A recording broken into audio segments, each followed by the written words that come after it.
Bonjour, dans cette vidéo, nous continuons la correction de la quatrième série d'Algèbre 2.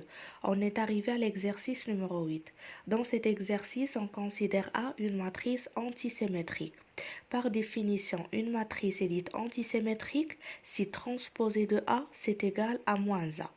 Alors, dans la première question, on cherche à démontrer que si A est une matrice carrée d'ordre n, matrice antisymétrique, alors si n est impair, alors déterminant de A est égal à 0.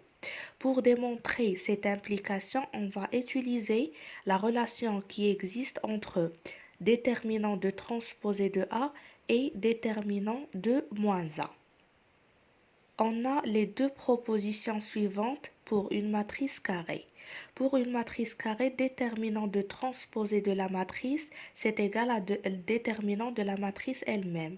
C'est-à-dire que déterminant de transposé de A, c'est égal à déterminant de A.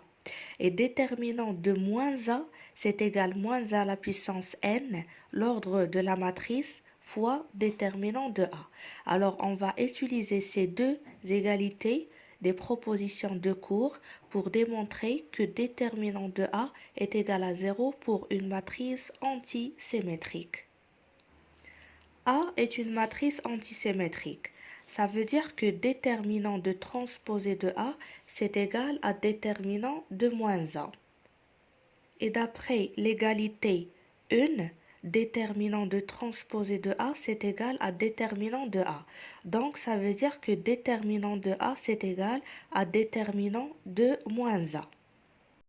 Et d'après cette deuxième égalité, déterminant de A, c'est égal à déterminant de moins A, qui est égal à moins 1 à la puissance n fois déterminant de A. Et on a n impair. Donc, déterminant de A, c'est égal à moins 1 puissance impair, c'est moins 1. Donc, c'est moins 1 fois déterminant de A. Donc, c'est égal à moins déterminant de A. Ce qui veut dire que déterminant de A plus déterminant de A, c'est égal à 0. Donc, 2 déterminant de A est égal à 0. Et par la suite, on obtient que déterminant de A, c'est égal à 0. Donc, on arrive à démontrer que si n est impair pour une matrice antisymétrique, on a clairement déterminant de A égal à 0. Dans la deuxième question de cet exercice, on cherche à déterminer la forme de la diagonale de A, c'est-à-dire A1 à cote égale A2, à A11, A22, A33 jusqu'à ANN. Posons A la matrice suivante. C'est une matrice d'ordre n qui a dans la diagonale A11, A22, A33 jusqu'à ANN. Transposé de cette matrice A, c'est égal à la matrice suivante. La première ligne devient la première colonne. La deuxième ligne devient la deuxième colonne. La troisième ligne devient la troisième colonne. Ainsi de suite jusqu'à la énième ligne qui devient la énième colonne. Donc on remarque que dans A et dans transposé de A, on a la même diagonale. Dans la diagonale, on a A11, A22, A33 jusqu'à ANN dans A. Et aussi dans transposé de A, on a A11, A22, A33 jusqu'à ANN. En utilisant le fait que la matrice A est une matrice antisymétrique, c'est-à-dire que transposé de A est égal à moins A, on peut déduire que transposé de A qui est égal à cette matrice, c'est-à-dire A11, A22, A33 jusqu'à ANN dans la diagonale, et on inverse les lignes sous forme des colonnes. Donc, transposé de A, c'est égal à moins A. Donc, c'est égal à moins cette matrice. Et on fait entrer le moins, alors on obtient moins A1, moins A22, moins A33, moins ANN dans la diagonale. Et pour les autres coefficients, on met aussi moins, moins, moins.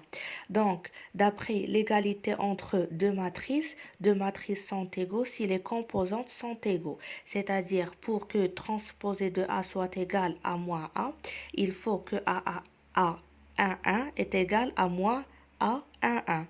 A22, c'est égal à moins A22. A33, c'est égal à moins A3, 3. Et ANN, c'est égal à moins ANN. Je ne parle pas des autres coefficients parce que dans l'énoncé de l'exercice, on cherche à trouver la forme de la diagonale. C'est-à-dire, ce qui m'intéresse, ce sont les coefficients de la diagonale. Donc voilà ce qui implique, comme on a dit, que A11 c'est moins A11 jusqu'à ANN c'est moins ANN. Donc on peut déduire que A11 plus A11 c'est égal à 0, c'est-à-dire que de A11 c'est égal à 0, alors A11 c'est égal à 0. Et de même pour A22, pour A33, 3 jusqu'à ANN. Alors on peut déduire que A11 c'est égal à A22, c'est égal à A33, 3, c'est égal en arrivant à ANN, c'est égal à 0, ce qui veut dire que la diagonale de la matrice A, une matrice antisymétrique d'ordre n, est égale à 0, c'est-à-dire qu'elle est nulle. On passe maintenant à l'exercice numéro 9, mais dans la prochaine vidéo.